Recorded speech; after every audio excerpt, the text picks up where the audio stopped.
conserje con la bebé y todo.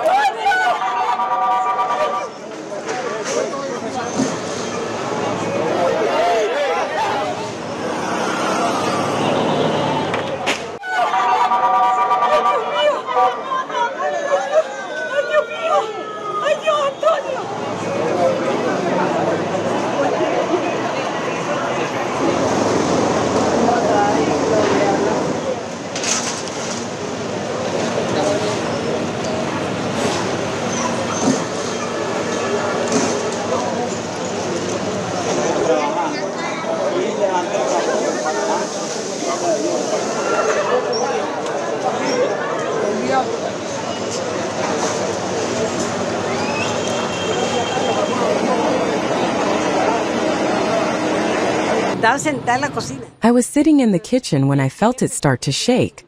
I told her, "It's shaking." And she replied, "Yes, yes, it's shaking." The tremors were really strong. I just stood there saying, "Dear God, here I am." It just kept shaking. And then I thought, how am I going to get down?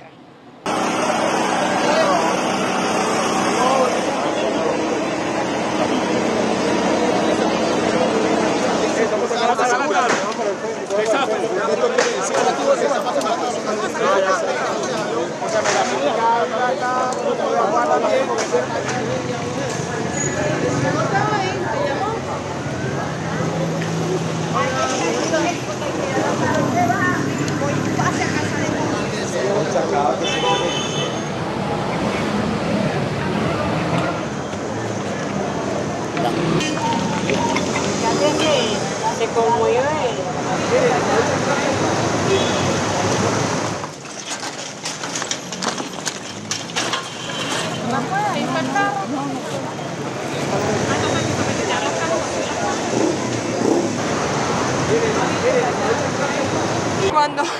I was here when I managed to get dressed.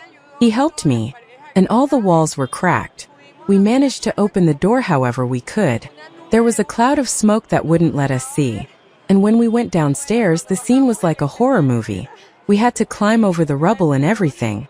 The building superintendent with the baby and all the neighbors coming down. But from that building, I only saw that one family got out.